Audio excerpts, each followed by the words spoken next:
ចៅកម្មវិតបន្ទោះប្រជុំរឿងព្រេងខ្មែរភាគទី2ការដាំឡើយមានបុរស2នាក់ជាបងប្អូននឹងគ្នាម្ដាយឪពុកស្លាប់អស់ទៅនៅតែ2នាក់បងប្អូនក៏បួសគ្នាទៅនៅវត្តរៀនអក្សរធម៌អថោសាស្ត្រាបាលីនិងលោកសង្គ្រាចលោកក៏មេត្តាករុណាព្រានប្រដៅឲ្យរៀនសូត្រក្មេងទាំង2នាក់ព្យាយាមណាស់រកក្មេងណាស្មើគ្មានដល់រៀនចេះចប់លោកគ្រូបំពោះនេនទាំងពីរពុំខ្ជិលសោះខំរៀនសូត្រនិងបំរើគ្រូពុំឲ្យគ្រូអាអន់ព្រះតីឡើយនេនទាំងពីររបួសបាន5វស្សានឹកចង់សឹកក៏ចូលទៅវន្ទាលាគ្រូសឹកគ្រូក៏ព្រមសឹករួចលោកគ្រូផ្ដាំបរោះបងឲ្យទៅនៅរកស៊ីស្រុកចិននិងបានជាចៅស៊ូធំក្នុងស្រុកចិនឯបរោះប្អូនរូបពុំបានផ្ដាំអ្វីឡើយត្បិតគ្រូមើលឲ្យឃើញថាបរោះប្អូននឹងបានសោយរាជ្យជាសម្ដេចនគរ2ទើបលោកគ្រូផ្ដាំថាចៅឯងទៅរកស៊ីបើនឿយណាស់កុំដេកយកប្រពន្ធត្រូវមើលម្ដាយក្មេកចូលដំណេកគុំនិយាយនឹងប្រពន្ធបើឯងរក្សាពាក្យទាំង3ម៉ាត់នេះបានស្មើបាននគរ2អញគ្មានអ្វីឯងទេបរោះទាំង2នាក់បងប្អូនក៏ឡាគ្រូដើរទៅបរោះបងទៅរកស៊ីឯស្រុកចិនតាមពាក្យគ្រូផ្ដាំក៏បានជាចៅស៊ូធំមែនបរោះប្អូនមិនដឹងរកស៊ីអ្វីទៅនៅនឹងបងប្អូនញាតិសន្តានគេក៏អាណិតដណ្ដឹងប្រពន្ធរៀបការធ្វើផ្ទះឲ្យនៅបរោះនោះភ្លេចពាក្យគ្រូផ្ដាំក៏នៅរកស៊ីនឹងប្រពន្ធជូនមានស៊ីជូនអត់បានព្រឹកអត់ល្ងាចបានល្ងាចអត់ព្រឹកសម្ពុតស្លៀកក៏គ្មានមានតែខោកញ្ចាស់ពាក់កណ្ដាលភ្លើមួយដាច់លេចមុខលេចក្រោយបរោះនោះតែងដើរទៅកំពង់ទឹកក្រែងមានគេមកពីស្រុកចិននិងបានសួរដំណឹងពីបងខ្លួនថ្ងៃមួយមានសំពើមួយមកពីស្រុកចិនបរោះនោះក៏ចុះទៅសួរគេថាអ្នកនេះសំពើអើយអ្នកដែលបានប្រទេសខ្មែរម្នាក់ដែរឬទេគាត់ទៅនៅរកស៊ីស្រុកចិន5ឆ្នាំហើយនេះសំពើប្រាប់ថាឃើញខ្មែរម្នាក់ដែរឥឡូវគេបានជាចៅស៊ូមានងារធំក្នុងស្រុកចិនគ្មានអ្នកណាមានស្មើទេបរោះសួរទៅនេះសំពើទៀតថាអ្នកនេះសំពើអញ្ជើញទៅវិញថ្ងៃណានេះសំពើថា3ថ្ងៃទៀតខ្ញុំវិលទៅវិញហើយបរោះនិយាយនឹងនេះសំពើថាអ្នកនេះសំពើបើអ្នកអញ្ជើញទៅវិញសូមអ្នកអាណិតខ្ញុំសូមដោយសារទៅផងនេះសំពើព្រមទៅបរោះនោះក៏លីនេះសំពើមកផ្ទះវិញទៅដល់ផ្ទះបរោះនិយាយនឹងប្រពន្ធថានាងអើយ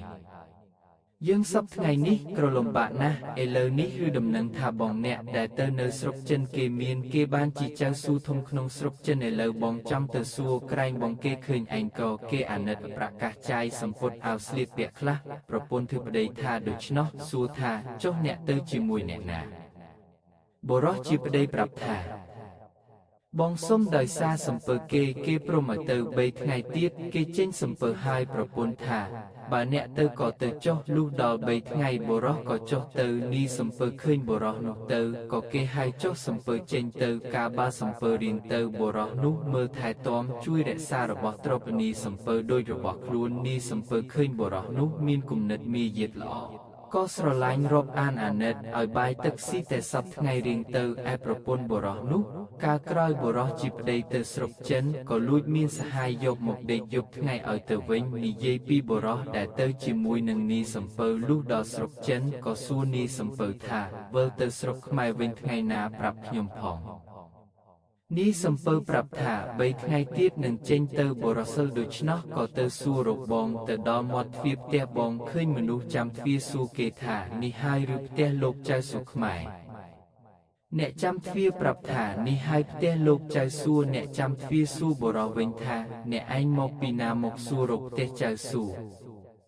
បរោះប្រាប់ថាខ្ញុំមកពីស្រុកខ្មែរលោកចៅស៊ូនេះជាបងខ្ញុំបង្កើតមនុស្សចាំទ្វារមើលទៅបរោះនោះរូបអាក្រក់ស្លៀកខោពាក់កណ្ដាលផ្លូវសម្ពុតគ្មានដណ្ដប់លេចមុខចេញក្រោយមិនសមប្អូនលោកចៅស៊ូខ្លួនសោះអ្នកចាំទ្វារមិនស្ងៀមទៅប្រាប់លោកចៅស៊ូមិននៅទៅគាល់ស្ដេចក៏ជំរាបប្រពន្ធថាអ្នកចៅហ្វាយស្រីមានមនុស្សម្នាក់មកពីស្រុកខ្មែររូបអាក្រក់ស្លៀកខោពាក់កណ្ដាលផ្លូវគុណទៅខដាច់លេចមុខលេចក្រោយហើយប្រាប់ខ្ញុំថាត្រូវជាបងប្អូនលោកចៅហ្វាយប្រុសបង្កើតឥឡូវខ្ញុំបានឲ្យចាំនៅមាត់ទ្វារនាងជាប្រពន្ធចៅស៊ូនោះនឹកខឹងថាអាមនុស្សកំសត់ទុករត់នេះមកពីណាក៏ហ៊ានមកបង្កាច់គេថាប្តីអញជាបងវាបង្កើតក៏ប្រាំមនុស្សឲ្យទៅចាប់បរោះនោះដាក់ជ្រវៈទុកនៅរោងសេដ្ឋាចាំប្តីមកនឹងឲ្យយកទៅសម្លាប់បរោះនោះលុះគេយកទៅដាក់ជ្រវៈក៏នឹកថាអញឲ្យ សង្វាតមកពីស្រុកខ្មែរដល់ស្រុកចិនព្រោះតែបងឥឡូវគេមានគេពុំគិតអាណិតឈាមដែលកើតមកពោះជាមួយគ្នាសោះគេឈ្មើងមានគេហ៊ានចាប់ឯងមកដាក់ច្រវាក់និងសម្លាប់ផងអញហើយបើទៅស្រុកខ្មែរវិញរកស៊ីតាមខ្លួនក៏គ្មាននរណាហ៊ានធ្វើបានទេបុរសនោះពុំដឹងជាបងទៅគាល់ស្ដេចលុះចៅស៊ូជាបងវិលមកដល់ផ្ទះប្រពន្ធប្រាប់ថាមានបុរសកំសត់ម្នាក់មកពីស្រុកខ្មែរនិយាយថាលោកជាបងបង្កើតតែខ្លួននោះអាក្រក់ស្លៀកខោពាក់កណ្ដាលផ្លូវដាច់លេចមុខលេចក្រោយឥឡូវខ្ញុំឲ្យដាក់ច្រវាក់ទុកនៅរោងសេះចាំលោកអញ្ជើញមកឲ្យនាំទៅសម្លាប់ចៅស៊ូជាបងហើយថាទៅយកវាមកមើលរែងប្អូនបង្កើតមែនហើយចៅសួរឲ្យដោះច្រវាក់បុរសនោះលុះបុរសនោះមកដល់ស្គាល់ជាប្អូនបង្កើតមែនក៏រៀបបាយឲ្យស៊ីមើលទៅប្អូនឃើញស្លៀកខោពាក់កណ្ដាលផ្លូវចៅសួរក៏ឲ្យខំមួយស្លៀកហើយសួរប្អូនថាប្អូននៅឯនេះមិនដឹងរកស៊ីអ្វីទេក្រណាស់ហើយមានប្រពន្ធផងបានអីស៊ីបងងើប្អូននិយាយក៏នឹកអាណិតប្អូនមិនចេញស្ដីហើយសួរថាប្អូនមកជាមួយអ្នកណាបុរសប្អូនជំរាបថាខ្ញុំមិននឹងនីសំពើគេឲ្យដោយសារមកចៅស៊ូបងថាចុះគេទៅវិញថ្ងៃណាបុរសប្អូនប្រាប់បងថា3ថ្ងៃទៀតគេចេញសំពើទៅវិញចៅស៊ូបងដឹងដូច្នោះក៏ស្ងៀមទៅឲ្យលើកបាយមកហើយបុរសជាប្អូនស៊ីជាមួយគ្នាលុះស៊ីរួចប្រាប់ប្អូនថាប្អូននៅដេកផ្ទះនេះចុះបងទៅលេងផ្ទះចិនសែចៅស៊ូទៅផ្ទះចិនសែឃើញក៏រៀបកៅអីថ្នាំចិនខ្សៀទឹកតែទទួលហើយចៅស៊ូនិយាយនឹងចិនសែថាអ្នកចិនសែខ្ញុំមករកមើលឲ្យប្អូនខ្ញុំបន្តិចវាចេះតែក្រេកក្រអីចឹងទៅឬវានឹងគ្រាន់បើនឹងឡើងដែរ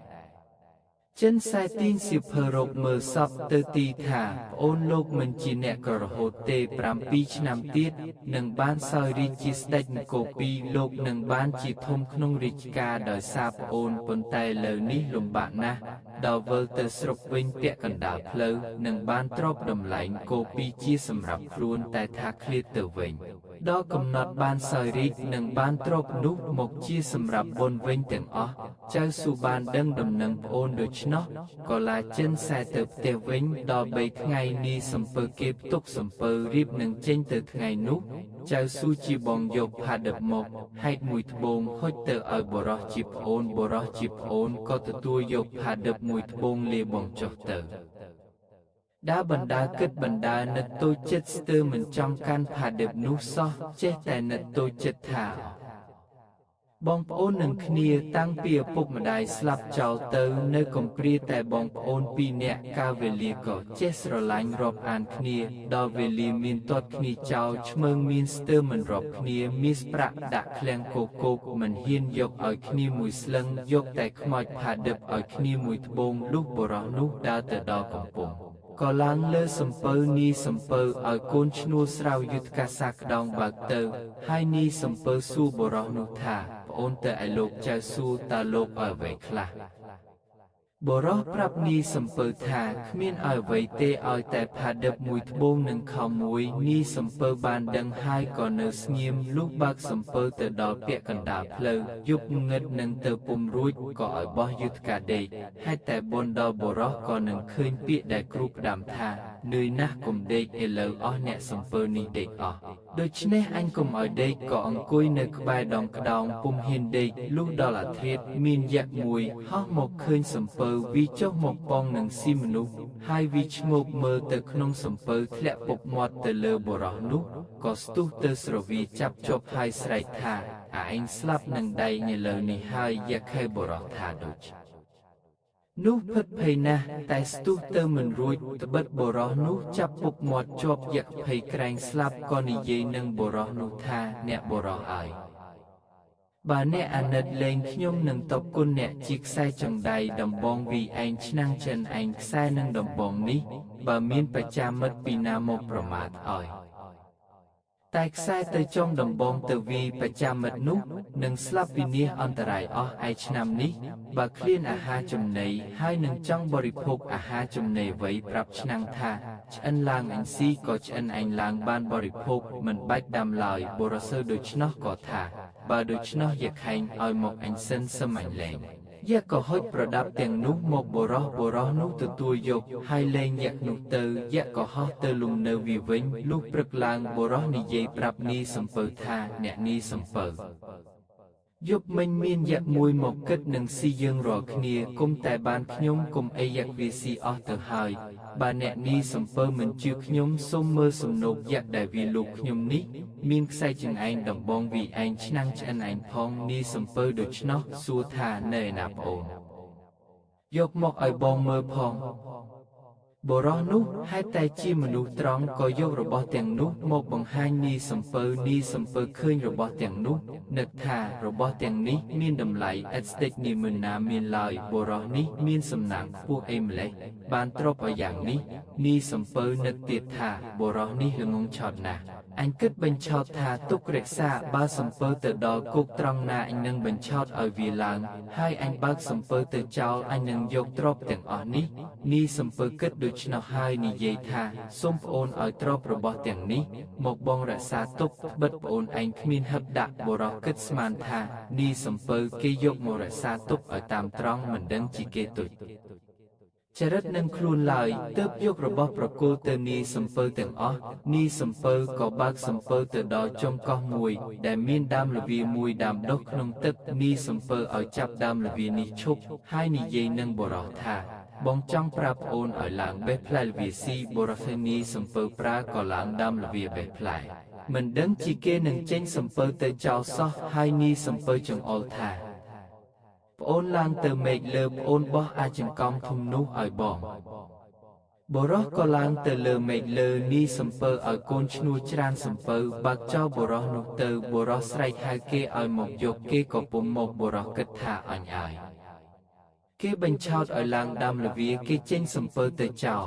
គេគិតយករបស់ឯងខ្លួនឯងគេចោលឲ្យស្លាប់ម្នាក់ឯងកណ្ដាលសមុទ្របើនឹងស្លាប់នឹងរស់ឲ្យតែឆ្នាំងឆ្អិនឯងនៅតារាគ្រាន់នឹងឲ្យចំអិនបាយចំណីស៊ីទម្រាំមានសំពើគេមកនឹងសុំដោយសារគេទៅឥឡូវបាយក៏អត់សម្ពុតដណ្ដប់ក៏គ្មានសំនឹងស្លាប់ពុំលែងបរោះនោះនឹកអាណិតអាត្មាក៏យំសោកលុះយប់មានជ្រូកមួយតែងមកស៊ីផ្លែល្វាទុំជ្រូកនោះមានកែវពំដើរលើទឹកបានលុះអធិធស្ងាត់ជ្រូកនោះពំកែវដើរលើទឹកមកនឹងរើផ្លែល្វាស៊ីបរោះឃើញជ្រូកដាក់កែវនៅគល់ល្វាក៏បេះផ្លែល្វាចោលទៅឆ្ងាយឲ្យជ្រូកតាមទៅស៊ីខ្លួននឹងឆក់យកកែវជ្រូកនោះហេតុតែកុសលនោះត្រូវមានបុណ្យជ្រូកនោះក៏ទៅ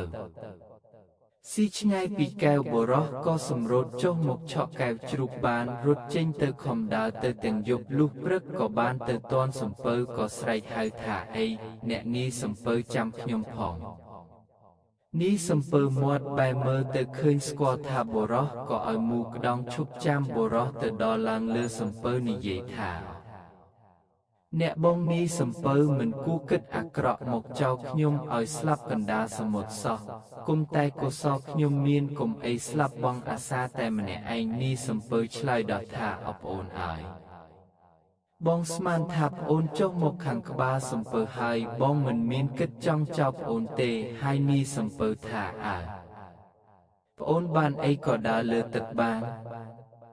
បរោះថាខ្ញុំមានកែវជ្រូកបានជាខ្ញុំដើរលើទឹកបាននេះសំពើហេតុតែមានចិត្តអបតញ្ញូក៏ថាប្អូនឲ្យបងទុកបរោះគិតឃើញថានេះសំពើនេះវាគិតបញ្ឆោតអញទៀតហើយក៏និយាយថាសូមអ្នកនេះសំពើយករបស់ទាំងនោះមកឲ្យខ្ញុំសិនខ្ញុំប្រមូលឲ្យមូលសឹមជូនទៅអ្នកវិញ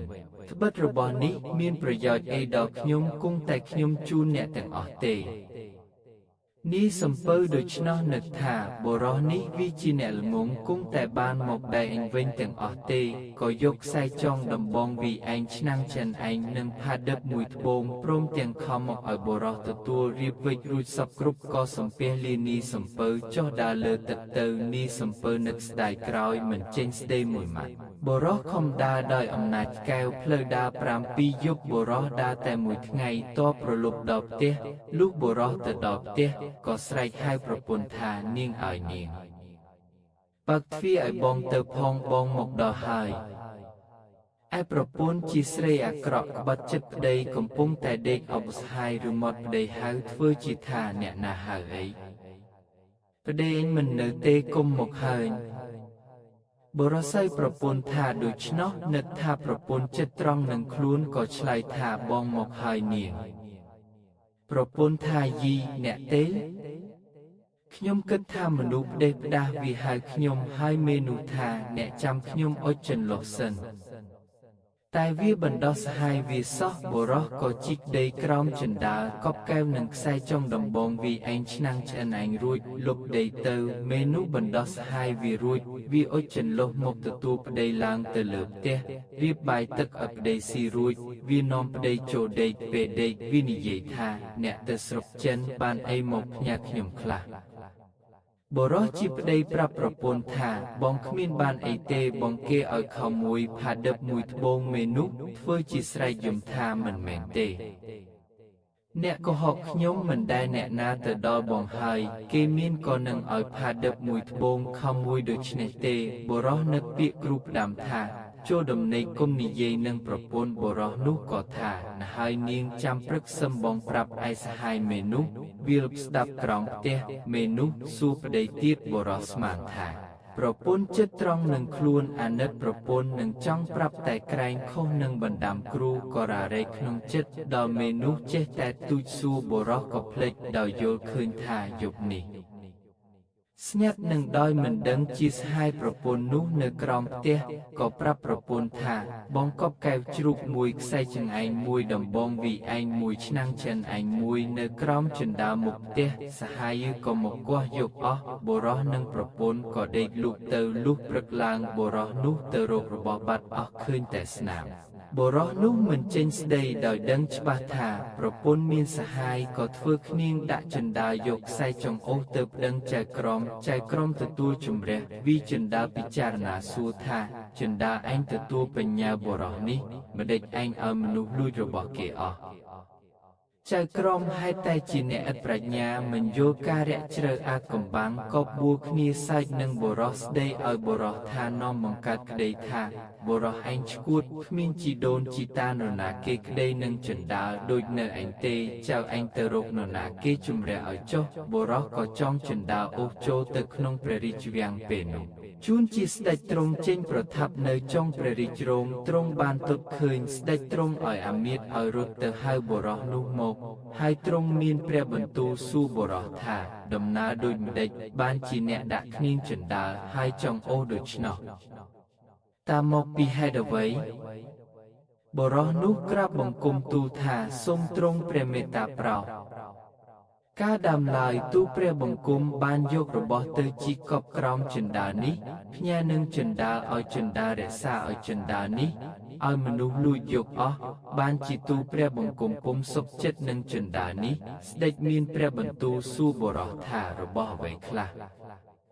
បរោះក្រាបទូលថាខ្សែចង្អែងឆ្នាំងចិនឯងនឹងកែវដើរលើទឹកបានស្ដេចទ្រង់ជ្រាបទ្រង់ឲ្យបរោះយកជណ្ដើរនោះមកថ្វាយព្រះអង្គទ្រង់ឲ្យអាមាត្យឲ្យយកទុកហើយទ្រង់មានបន្ទូលថាប្រពន្ធចៅឯងមានសហាយចៅឯងនៅនឹងយើងចុះរួចទ្រង់ក៏ព្រះរាជទានសម្ពុតអាវឲ្យបរោះនោះស្លៀកពាក់បរោះនោះក៏នៅគួរបម្រើស្ដេចប្រមាណ3ថ្ងៃស្ដេចទ្រង់ព្រះរាជទានព្រះភូសាឲ្យបរោះនោះទ្រង់ផ្ដាំថាចូលឯងយកសម្ពុតដែលយើងឲ្យនេះទៅផ្ទះបើមានគេបួលថាឲ្យមកមើលរបាំចូលឯងគុំមកឯងឲ្យតែសម្ពុតនេះទៅប្រពន្ធឯងស្លៀកពាក់មកមើលរបាំចុះបរោះនោះទទួលព្រះរាជជង្ការហើយក៏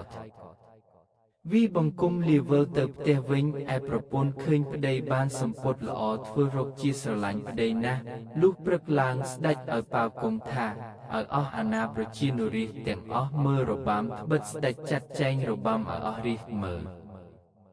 អស់អ្នកស្រុកក៏បួលគ្នាទៅមើលល្ខោនត្រហឹងអឹងកងមេប្រពន្ធវាបួលបរោះនោះថាអ្នកទៅមើលរំនឹងគេទេបរោះថានាងឯងយកសម្ពុតនេះស្លៀកទៅមើលរំនឹងគេចុះបងមិនទៅទេមេនោះឬប្តីឲ្យសម្ពុតល្អទៅស្លៀកមើលរំក៏នឹកចង់យកទៅឲ្យសហាយវាស្លៀកត្បិតប្តីមិនទៅមើលទេមេនោះបានសម្ពុតក៏រលះរលាំងចុះដើរទៅស្កាត់រកសហាយឃើញហើយក៏ឲ្យសម្ពុតនោះទៅសហាយស្លៀករួចបណ្ដាគ្នាទៅក្នុងព្រះរាជវាំងចូលទៅមើលល្ខោនឈរទន្ទឹមគ្នា ស្ដេចទ្រង់ឲ្យទាហានក្រុមវាំងដើរល្បាតមើលបើឃើញនរណាស្លៀកសំពត់ដែលទ្រង់ព្រះរាជទានឲ្យទៅបុរសនោះទ្រង់ឲ្យហៅមកទាំងប្រុសទាំងស្រីអស់ពួកទាហានក្រុមវាំងក៏ហៅអានោះមេនោះមកថ្វាយស្ដេចទតឃើញមិនមែនបុរសទើបទ្រង់ឲ្យទៅហៅបុរសនោះមកទ្រង់សួរថាឯណាប្រពន្ធចែងបុរសក្រាបទូលថានាងនេះហើយជាប្រពន្ធទូលព្រះបង្គំជាខ្ញុំស្ដេចទ្រង់មានព្រះបន្ទូលថាចុះប្រុសនេះចៅឯងស្គាល់ទេបុរសក្រាបទូលថាមិនស្គាល់ទេស្ដេចទ្រង់ឲ្យយកសំពត់កញ្ចាស់មកឲ្យអាហាយនោះផ្លាស់សំពត់ថ្មីចេញហើយទ្រង់សួរថាសំពត់នេះចៅឯងបានមកពីណាអាហាយភិតភ័យក៏ក្រាបទូលថានាងនេះឲ្យទូលព្រះបង្គំជាខ្ញុំស្លៀកស្ដេចត្រាស់សួរថាឯងលួចប្រពន្ធបុរសនេះមែនទេអាហាយក្រាបទូលថាទូលព្រះបង្គំជាខ្ញុំលួចមែនទ្រង់សួរថាឯងលួចរបស់ដែលបុរសនេះគេកប់ក្រោមជណ្ដើរមែនឬទេអានោះក្រាបទូលថាមែនស្ដេចទ្រង់ឲ្យបណ្ដាអានោះទៅយករបស់ទាំងនោះមកទ្រង់សួរបុរសនោះថារបស់នេះជារបស់ចៅឯងហើយបុរសក្រាបទូលថានឹងហើយណាហើយសូមទ្រង់អភ័យទោសវាឲ្យវាយកគ្នាជាប្តីប្រពន្ធចុះស្ដេចនឹងនាម៉ឺនកោតចិត្តបុរសនោះក៏ទ្រង់លើកលែងទោសតាមពាក្យសុំបុរសនោះលើករបស់ទាំងអស់ថ្វាយស្ដេចដោយក្រាបទូលថាខ្សែនឹងដំបងនេះបើមាននរណាមកជាបច្ចាមិត្តសូមទ្រង់ប្រើខ្សែឲ្យចងដំបងឲ្យវាបច្ចាមិត្តនោះស្លាប់វិនាសអស់បានឯឆ្នាំងនេះបើទ្រង់សពព្រះរាជហឫទ័យនឹងព្រះស្ងោយអ្វីគ្រាន់តែទ្រង់ប្រាប់ថាឆ្នាំងឆ្អិនឡើងព្រះស្ងោយនោះក៏ឆ្អិនដោយព្រះរាជហឫទ័យកែវជ្រូកនេះទៀតបើសពព្រះរាជហឫទ័យយាងលើទឹកក៏ទ្រង់យាងបានស្ដេចនៅក្នុងព្រះតីថាទ្រព្យទាំងនេះជាទ្រព្យមានដងឡៃនឹងរកទ្រព្យអ្វីឲ្យស្មើនឹងតម្លៃរបស់បុរសនោះគ្មានទុកជាខ្លួនឯងក្តីមហេសីក្តីបុត្រីក្តីទាំងទ្រព្យពេញមួយគ្រប់ក្តីក៏ពុំស្មើនឹងរបស់បុរសនោះដែរហើយត្រង់មានព្រះបន្ទូលទៅនឹងបុរសថាអញគ្មានអ្វីនឹងតបថ្លៃទ្រព្យចៅទេមានតែបុត្រីនិងរាជសម្បត្តិអញលើកឲ្យជាតម្លៃទ្រព្យចៅបុរសក្រាបទូលថាសូមទ្រង់ព្រះមេត្តាប្រោសទូលព្រះបង្គំជាខ្ញុំជាមនុស្សកំសត់ពុំប្រាថ្នារាជសម្បត្តិនិងព្រះរាជបុត្រីល្អធូលីព្រះបាទទេបើទ្រង់ព្រះមេត្តាប្រោសសូមព្រះរាជទានតែកាំបិតបន្ទុះមួយចុះស្ដេចទ្រង់ជ្រាបដូច្នោះទ្រង់មានព្រះបន្ទូលឲ្យជាងយកដែក10ហាបទៅសិតធ្វើកាំបិតបន្ទុះមួយកាំបិតបន្ទុះនោះយកក្តារដាក់ត្រួត7ជាន់គ្រាន់តែអូសកាត់ក៏ដាច់មិនដឹងខ្លួនទ្រង់ឲ្យធ្វើស្រោមដាក់ហើយទ្រង់ព្រះរាជទានទៅបុរសនោះដោយហេតុស្ដេចព្រះរាជទានព្រះរាជបុត្រីនិងរាជសម្បត្តិបុរសនោះមិនយកទៅយកឯកាំបិតបន្ទូដងមួយបានជាអ្នកស្រុកគេសន្មតហៅថាចៅកាំបិតបន្ទូដងមួយតាមហេតុនោះចៅកាំបិតបន្ទូនោះដើរទៅដល់នគរមួយទៀតក៏ទៅសុំសំណាក់នៅផ្ទះមហាសេដ្ឋីមួយសេដ្ឋីនោះមានកូនស្រីមួយគ្មានកូនប្រុសកាបាឃើញចៅកាំបិតបន្ទូដងមួយមកសុំសំណាក់ដូច្នោះក៏មានចិត្តអាណិតស្រឡាញ់ឲ្យនៅធ្វើជាកូនចៅកាំបិតបន្ទូដងមួយតាំងពីបានមហាសេដ្ឋីធ្វើឪពុកថ្ងៃណាក៏ថែទាំរក្សាទ្រព្យរបស់ដាស់តឿនខ្ញុំកំដរឲ្យធ្វើការរកស៊ីមិនឲ្យមហាសេដ្ឋីព្រួយចិត្តឡើយមហាសេដ្ឋីក៏មានចិត្តអាណិតស្រឡាញ់ចៅកាំបិតបន្ទូដងមួយលើសកូនបង្កើតជូនជាពេលនោះស្ដេចទ្រង់ចង់ពិសោធន៍រកនាម៉ឺនមានប្រាជ្ញាចេះរក្សាទឹកដីជួសទ្រង់បានទ្រង់ក៏ឲ្យរៀបទីព្រះទែនក្រៅពុកប្រែព្រំដាក់ចំណីអាហារបើមន្ត្រីណាត្រូវវេនចាំវាំងឲ្យស៊ីដេករៀងទៅអស់នាម៉ឺនក៏ទៅបរិភោគចំណីនោះហើយដេកនៅទីរះតែនោះស្ដេចទ្រង់លុបចេញមកទតឃើញដេកពុំភ្ញាក់ក៏ទ្រង់ឲ្យដាស់ឡើងចាប់យកទៅកាប់ចោលតែត្រូវនាម៉ឺនណាដេកវេននាម៉ឺននោះស្លាប់ដល់វេនសេដ្ឋីក៏ឲ្យប្រពន្ធរៀបចំធ្វើបុណ្យខ្លួនដោយនឹកថាតែទៅដេកវេនហើយមិនដែលនរណារស់មួយទេអស់ប្រពន្ធកូនបងប្អូនញាតិសន្តានខ្ញុំកំដរយំទ្រហឹងអឹងកងសេដ្ឋីដេកសន្ធឹកសន្ថៃអាហារចំណីក៏ពុំបរិភោគចៅកាំបិតបន្ទូដងមួយឬគេយំរាល់គ្នាក៏ទៅសួរមហាសេដ្ឋីជាឪពុកថាលោកឪពុកហេតុអ្វីបានជាគេយំទ្រហឹងអឹងកងហើយលោកឪពុកសម្រានសន្ធឹកសន្ធៃអាហារចំណីក៏មិនពិសាដូច្នេះតើមានការអ្វីសូមលោកឪពុកប្រាប់ខ្ញុំឲ្យបានដឹងផងមហាសេដ្ឋីចៅកាំបិតបន្ទូដងមួយសួរដូច្នោះក៏ប្រាប់កូនថាអរកូនឲ្យ ឪពុកបានអ្នកមកធ្វើកូនថ្ងៃណាឪពុកគ្មានទោសចិត្តទេឪពុកនឹកថានឹងបាននៅរក្សាអ្នកនិងទំនុកបំរុងអ្នកឲ្យស្នឹងឪពុកឥឡូវឪពុកស្លាប់ល្ងាចនេះហើយបិទស្ដេចឲ្យទៅដេកចាំវាំងតែនាមិនណាទៅដេកមុខជាស្លាប់ពុំខានឡើយបើអត់ពីឪពុកទៅកូននៅត្រូវអ្នករក្សាម្ដាយនិងប្អូនស្រីផងឯចៅកម្មបិតបន្ទូដងមួយវាឪពុកនិយាយប្រាប់ដូច្នោះក៏ជំរាបឪពុកថាសូមលោកឪពុកក្រោកឡើងពីសាកយាចុះការដេកចាំវាំងលោកឪពុកកុំថប់ទុកងារឲ្យខ្ញុំសូមទៅដេកស្លាប់ជួសលោកឪពុកមហាសេដ្ឋីឋានហើយកូនខ្លួនអ្នកនៅក្មេងខ្លួនឪពុកចាស់ហើយក៏ល្មមស្លាប់ដែរចៅកម្មបិតបន្ទូដងមួយជំរាបមហាសេដ្ឋីជាឪពុកថាការទៅដេកចាំវាំងនេះបាននរណាទៅដេកមិនដឹងក៏ស្លាប់បើដឹងក៏មិនស្លាប់ទេឯនាម៉ឺនទាំងអស់ដែលស្លាប់នោះសុទ្ធតែគ្មានដឹងក៏ទេមានតែខ្ញុំទើបដឹងក៏ស្ដេចមហាសេដ្ឋីចៅកម្មបិតបន្ទូនិយាយដូច្នោះក៏ក្រោកឡើងបរិភោគបាយងូតទឹកលុះដល់ល្ងាចចៅកម្មបិតបន្ទូដងមួយក៏កាន់កម្មបិតបន្ទូចុះដើរទៅលុះដល់វាំងអស់ពួកព្រះក្រាលប្រគល់របស់ដែលរៀបបំរុងនោះឲ្យចៅកម្មបិតបន្ទូដងមួយនឹកថាស្ដេចនេះទ្រង់សពព្រះតីរើសរកនាម៉ឺនណាមានគំនិតល្អអាចរក្សាទឹកដីបានជាទ្រង់ពិសោធន៍យ៉ាងនេះចៅកម្មបិតបន្ទូដងមួយពុំដេកសោះថយទៅអង្គុយចម្ងាយពីព្យាមពីទីនោះលុះអធិធស្ងាត់ស្ដេចខ្លែងព្រះអង្គចេញមកចៅកម្មបិតបន្ទូឃើញស្គាល់ជាស្ដេចក៏សំពួនបំបាំងនៅសោស្ដេចយាងមកដល់ទ្រង់ទតឃើញចំណីនៅដដែលក៏ត្រង់ព្រះសន្ធិដ្ឋក្បែរសចៅកម្មបិតបន្ទូដងមួយស្រែកថាព្រះកັບអាចរមកពីណាមកគិតលួចទ្រព្យរបស់ស្ដេចភ្ញាក់ហើយទ្រង់រត់ទៅចៅកម្មបិតបន្ទូក៏ស្ទុះរត់ចេញបណ្ដោយស្ដេចទ្រង់គិតនឹងសចុះព្រះរាជរោងចៅកម្មបិតបន្ទូធ្វើជាកັບផុតមិនឲ្យត្រូវតែសចុងព្រះរាជរោងស្ដេចទ្រង់គិតពីសមួយទៅសមួយគ្រប់តែសចៅកម្មបិតបន្ទូកាប់បង្ខុសពីស្ដេចឲ្យត្រូវសសរគ្រប់តែសចុងព្រះរាជរោងដោយមិនដឹងថាដាច់ឡើយតតែស្ដេចស្រែកថាអញទេអញជាស្ដេចទេទើបចៅកម្មបិតបន្ទូដងមួយលែងដេញស្ដេចក៏ចូលទៅក្នុងព្រះរាជដំណាក់ចៅកម្មបិតបន្ទូក៏វិលមកកន្លែងដដែលលុះព្រឹកឡើងចៅកម្មបិតបន្ទូទៅដល់ផ្ទះមានខ្យល់បក់មកឯក្រោយក៏លំចុងព្រះរាជរោងទាំងអស់ស្ដេចទ្រង់ឲ្យសួរថាវេននរណាដេកចាំវាំងយប់មិញអាមាត្យឲ្យក្រាបទូលថាត្រូវវេនមហាសេដ្ឋីស្ដេចទ្រង់ឲ្យអាមាត្យឲ្យទៅសួរមហាសេដ្ឋីថាលោកអ្នកណាដេកចាំវាំងយប់មិញមហាសេដ្ឋីប្រាប់ថាកូនខ្ញុំអាមាត្យឲ្យថាឥឡូវសត្រូវកាប់ចុងព្រះរាជរោងរំអស់បានជាស្ដេចទ្រង់ឲ្យហៅលោកទៅមហាសេដ្ឋីអាមាត្យឲ្យប្រាប់ដូច្នោះក៏ភិតភ័យនឹកថាអរគុណឲ្យសុំខ្លួនទៅដេកចាំវាំងជួសឪពុកនឹកថាឲ្យបានសេចក្តីសុខឥឡូវម្ដេចក៏ឲ្យស្ត្រូវចូលកាប់ចុងព្រះរាជរោងបាន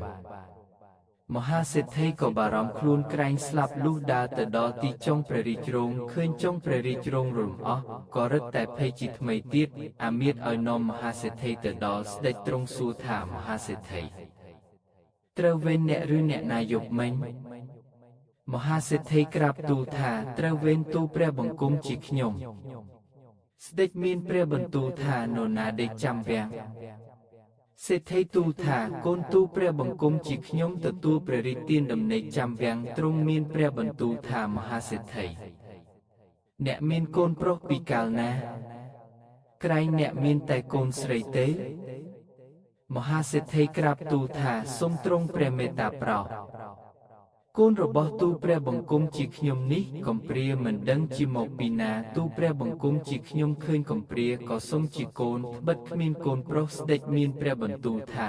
បើដូច្នោះឲ្យទៅហៅមកអាមាត្យក៏រត់ទៅហៅចៅកម្មបិតបន្ទូលដងមួយមហាសេដ្ឋីរឹតតែភ័យនឹកថាអរគុណឲ្យ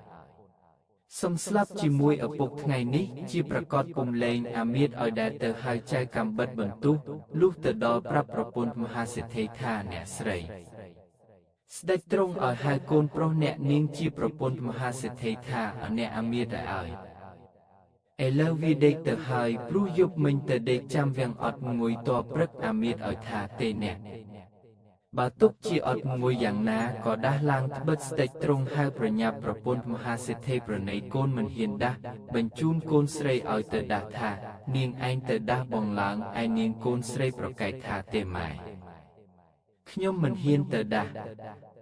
ទេព្រោះគាត់ទៅនឹងសម្រានអំបាញ់មិញចៅកំបិតបន្ទុះឬគេមាត់ក៏រៀបឡើងចេញទៅក្រៅម្ដាយឃើញកូនរើកប្រាប់កូនថាកូន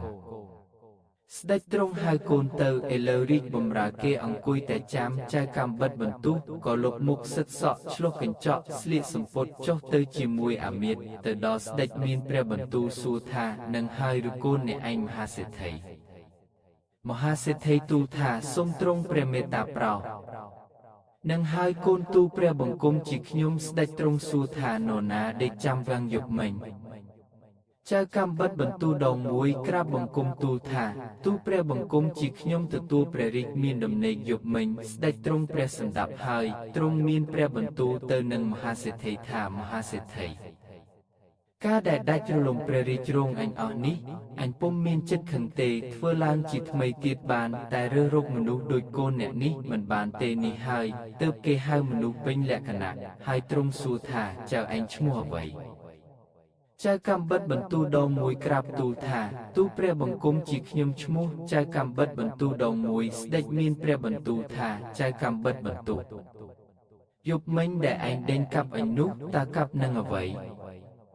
ចៅកំបិតបន្ទូលដងមួយក្រាបទូលថាទូព្រះបង្គំកាប់នឹងកំបិតបន្ទូលដងមួយទ្រង់មានព្រះបន្ទូលថាចៅយើងយកកំបិតបន្ទូលនោះមកមើលបើថាឯងកាប់នឹងកំបិតបន្ទូលនោះមែនចៅកំបិតបន្ទូលដងមួយទូលថាសូមទ្រង់ព្រះមេត្តាប្រោស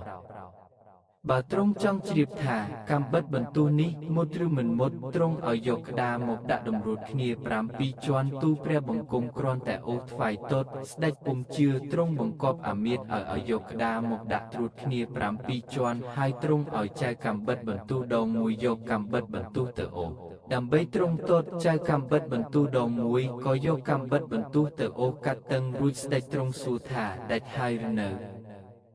ចៅកំបិតបន្ទូលដងមួយក្រាបទូលថាដាច់ហើយស្ដេចមានព្រះបន្ទូលថាបើដាច់ហើយម្ដេចក៏គ្មានស្នាមចៅកំបិតបន្ទូលដងមួយក្រាបទូលទៀតថាសូមទ្រង់ព្រះមេត្តាប្រោសបើទ្រង់ពុំជឿឲ្យមនុស្សទាញចុងទាញដើមមើលទើបទ្រង់ជ្រាបថាដាច់ឬមិនដាច់ស្ដេចជឿចៅកំបិតបន្ទូលដងមួយក្រាបទូលដូច្នោះទ្រង់ឲ្យអាមាត្យឲ្យចាប់ទាញចុងដើមឃើញដាច់ចេញពីគ្នាដូចគេកាត់កាលទ្រង់ទតឃើញក្តារដាច់ចេញពីគ្នាដូច្នោះទើបទ្រង់ភ័យជាក្រោយដោយទ្រង់នឹកក្នុងព្រះទ័យថាយប់មិញបើប្រសិនជាចៅកំបិតបន្ទូលដងមួយវាកាប់ត្រូវអញសំអញស្លាប់បងអាសាគ្មាននរណាសំសោះនេះហេតុតែបុណ្យអញមានបានជាមិនស្លាប់ព្រះមហាក្សត្រទ្រង់ទតយល់ដូច្នោះហើយទ្រង់មានព្រះបន្ទូលប្រាប់មហាសេដ្ឋីថាកូនអ្នកនេះទើបពេញជាមនុស្សចេះរក្សាទឹកដីមែនអាចធ្វើជាមន្ត្រីរក្សាស្ដេចបានមន្ត្រីអញទាំងអស់ដែលស្លាប់ទៅនោះគ្មាននរណាមួយចេះដឹងខុសត្រូវរក្សាទឹកដីរក្សាស្ដេចបានទេទីកន្លែងអញវាហ៊ានដេកចំណេញអញវាហ៊ានស៊ីបើ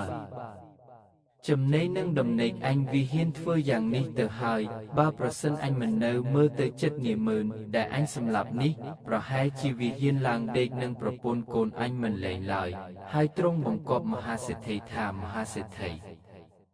កូនស្រីរបស់អ្នកត្រូវអ្នករៀបសំគុំឲ្យជាប្រពន្ធចៅកំបិតបន្ទូលដងមួយទៅឯមហាសេដ្ឋីនិងចៅកំបិតបន្ទូលដងមួយក៏ថ្វាយបង្គំលាស្ដេចវិញមកផ្ទះវិញមហាសេដ្ឋីឲ្យរៀបធ្វើរោងផ្កាស្លាដើម្បីរៀបការកូនស្រីផ្សំគុំនឹងចៅកំបិតបន្ទូលដងមួយនោះហើយមហាសេដ្ឋីអញ្ជើញអស់អ្នកមុខអ្នកការអុកញ៉ាពញាព្រះជំទាវខុនណាងញាតិសាច់ចិត្តខាងមកពិសាការដល់បានរយៈពេលលាល្អក៏រៀបពិធីមង្គលការចង់ដៃឲ្យពរជ័យសុស្ដីផ្សំចៅកំបិតបន្ទូលដងមួយនឹងកូនស្រីជាប្តីប្រពន្ធស្រេចបរិបូរណ៍ជាសុខសប្បាយទៅឯចៅកំបិតបន្ទូលលុះមានប្រពន្ធកាលណាពុំមានខ្ជិលរអូសឡើយតែងទៅគាល់ស្ដេចតែសពថ្ងៃរៀងទៅលុះព្រះរាជាកាន់តែចាស់ជរាទ្រង់នឹកក្នុងព្រះចិន្តាថាអញចាស់ជរាហើយនឹងរកបុត្រាគ្មានតែបុត្រីអំណោះពីអញទៅនគយនឹងសូនព្រោះគ្មានកូនណានឹងសោយរាជស្នងអញនេះបានឥឡូវឃើញតែចៅកំបិតបន្ទូលនេះវាមានចំណេះប្រាជ្ញាកិរិយាមាយាទល្អណាស់ ដូច្នេះគួរអញផ្សំគុំបុត្រីអញឲ្យទៅឲ្យវាសោយរីកស្នឹងអញរក្សាអស់អាណាប្រជានុរាស្ត្រចុះស្ដេចទ្រង់ព្រះតម្រិះក្នុងព្រះចិន្តាតែប៉ុណ្ណោះក៏ទ្រង់ព្រះបញ្ជាឲ្យសង់រោងមង្គលអាពាហ៍ពិពាហ៍ទ្រង់ឲ្យហោទគុណគូរុក្ខពេលលាល្អហើយទ្រង់ឲ្យមហាសេដ្ឋធីចៅកាំបិតបន្ទូលដងមួយទៅថ្វាយព្រះអង្គទ្រង់អភិសេកសោយរាជសម្បត្តិជាស្ដេចរក្សាអស់អាណាប្រជានុរាស្ត្រជាសុខសប្បាយទៅឯនាងជាកូនស្រីមហាសេដ្ឋីក៏ទ្រង់ឲ្យយកមកនៅជាមួយគ្នាស្ដេចកាំបិតបន្ទូលទ្រង់ឲ្យមហាសេដ្ឋីធ្វើជាអគមហាសេនាសម្រាប់ធ្វើរាជការរក្សាព្រះនគរស្នងព្រះអង្គក្រោយមកព្រះមហាក្សត្រជាព្រះវរបតាទ្រង់ចាស់ជរាទ្រង់ព្រះទីវង្គតទៅស្ដេចកាំបិតបន្ទូលឲ្យធ្វើសាលាសង់មេរុប្រាសាទបូជាព្រះបតាមេដាធ្វើបុណ្យឆ្លងហើយធ្វើព្រះចេតិយបញ្ចុះព្រះធាតុទាំងពីរព្រះអង្គស្ដេចកាំបិតបន្ទូលក៏គង់នៅជាសុខអតុខ្សោករោគាបៀតបៀនឡើយហើយទ្រង់នឹងចង់ទៅថ្វាយបង្គំស្ដេចដែលទ្រង់ឲ្យធ្វើកាំបិតបន្ទូលព្រះរាជទានមកកាលដែលជាបុរសនៅឡើយរួចទ្រង់ឲ្យមន្ត្រីរៀបកេណ្ឌពលថ្មើរជើងរៀបព្រះទីនងជេនត្រព្រះទីនងអស់ពីរួចហើយទ្រង់ផ្ដាំអគមហាសេនាឲ្យថែរក្សាព្រះរាជវាំងមើលព្រះអគមហេសីទាំងពីរហើយស្ដេចយាងឡើងព្រះទីនងជេនទៅបោះចេញទៅ3ខែទើបដល់លុះស្ដេចយាងដល់ហើយក៏ទ្រង់ឲ្យអមាត្យឲ្យចូលទៅទូលថាត្បិតស្ដេចកាំបិតបន្ទូលដងមួយដែលកាលពីដើមបានថ្វាយខ្សែចងដំបងវីឯងឆ្នាំងឆិនឯងនឹងកែវជ្រូកដើរលើទឹកហើយទ្រង់ឲ្យធ្វើកាំបិតបន្ទូលដងមួយ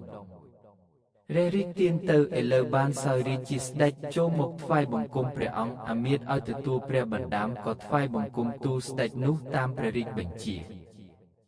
ស្ដេចនោះទ្រង់ជ្រាបក៏ទ្រង់ឲ្យរៀបទទួលយ៉ាងមហោឡារិកអាមាត្យឲ្យវិលទៅទូលស្ដេចកាំបិតបន្ទូលវិញថាស្ដេចម្ចាស់នគរសូមព្រះអង្គស្ដេចយាងចូលទៅជាឆាប់ត្បិតទ្រង់រឹកណាស់ឯស្ដេចកាំបិតបន្ទូលក៏ទ្រង់ឲ្យពួករេពលយោធាដង្ហែព្រះអង្គយាងចូលទៅស្ដេចម្ចាស់នគរទតទៅស្ដេចកាំបិតបន្ទូលឃើញប្លែកណាស់ស្ទើរពុំស្គាល់ក៏ទ្រង់ចុះចុងព្រះរាជរោងមកទទួលចាប់ព្រះហស្ថនាំឡើងទៅហើយទ្រង់រៀបជប់លៀងអស់ពួកពលនាមឺនសពមុខមន្ត្រីឲ្យស៊ីផឹកសប្បាយហើយស្ដេចម្ចាស់នគរទ្រង់គិតក្នុងព្រះទ័យថាខ្លួនអញចាស់ហើយគ្មានបុត្រានឹងសោយរាជស្នងឥឡូវចៅកាំបិតបងទូនេះមានបុណ្យណាស់បានសោយរាជជាស្ដេចអញមានបុត្រីមួយនេះមិនដឹងឲ្យទៅអ្នកណាទ្រង់ព្រះតម្រិះដូច្នេះហើយទ្រង់ក៏ឲ្យរៀបមង្គលអាពាហ៍ពិពាហ៍ផ្សំគុំព្រះរាជបុត្រីនិងស្ដេចកាំបិតបន្ទូលនោះអភិសេកសោយរាជជាស្ដេចទៅឯខ្សែចុងដំបងវីឆ្នាំងចិនឯងកែវជ្រូកស្ដេចជាព្រះបតាលើកព្រះរាជទានឲ្យព្រះរាជបុត្រទាំងអស់ស្ដេចកាំបិតបន្ទូលលុះបានសោយរាជនគរពីរហើយនឹកដល់បងនៅស្រុកចិនទ្រង់ក៏ប្រាឲ្យទៅយកពីស្រុកចិនមកឲ្យធ្វើអគមហាសេនាស្ដីការរាជការជាធំក្នុងនគរហើយស្ដេចកាំបិតបន្ទូលថ្វាយបង្គំលាព្រះមេដាបតាផ្ដាំមក